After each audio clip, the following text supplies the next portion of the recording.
Hey guys, welcome to Craving for Baking. Today I am going to be showing you guys how to make the most easiest French macaroons ever. So here are the ingredients so we can get started.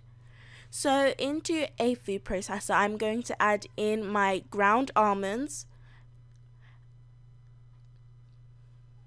followed by my powdered or icing sugar. And I'm just going to pulse that until it becomes very fine and really almost like a powder.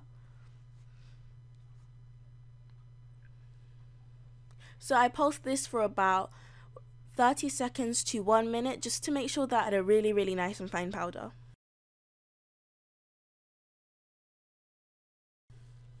So now I'm going to sift my icing sugar and almonds, and I did use a really small bowl, but of course you can use a bigger one.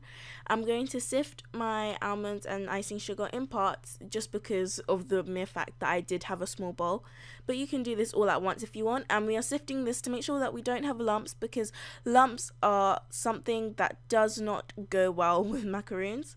So you want to sift that, and then we can move on to our eggs. So I have 2 egg whites here, and I have a really clean bowl, and I put my egg whites into the clean bowl and I'm going to whisk them until they become nice and foamy. And my egg whites are also aged, so I left them out for about a day or so. And then I'm going to add in my cream of tartar, and I'm going to mix that, and the cream of tartar just stabilizes my egg whites, so you don't really need to add that if you don't have any, but it is kind of really helpful. Then I'm going to add in my sugar,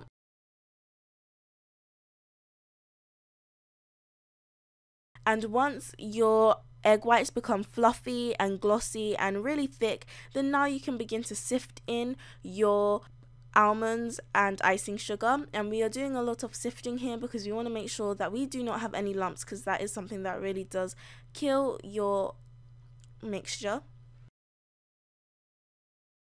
So then I am going to fold my egg whites and my almond mixture, and you want to give this 50 strokes. So you're probably going to have to count, since with macaroons, if you overmix, you are going to be in a disaster, and if you undermix, you are also going to be in a disaster.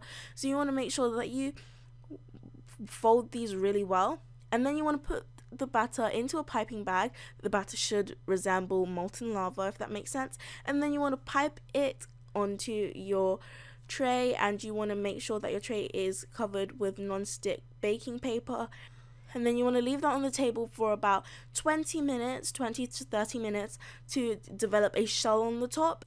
You will know they have developed a shell when you touch them. You do not have any macaroon batter on your fingers. And then you want to cook them in a preheated oven at 160 degrees Celsius. And here is where I'm glad I tested this. So I was thinking that there would be the question of whether you could have your macaroons on 2 different shelves, and the answer is no, because one shelf will be blocking the heat from the bottom shelf, and the bottom shelf won't be getting the right amount of heat, so the macaroon will actually start cracking and you won't get the perfect soft macaroon that you want. So these are what my macaroons look like. I filled them with chocolate ganache and drizzled some chocolate on top.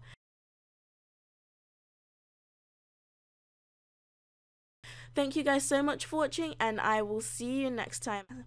Bye!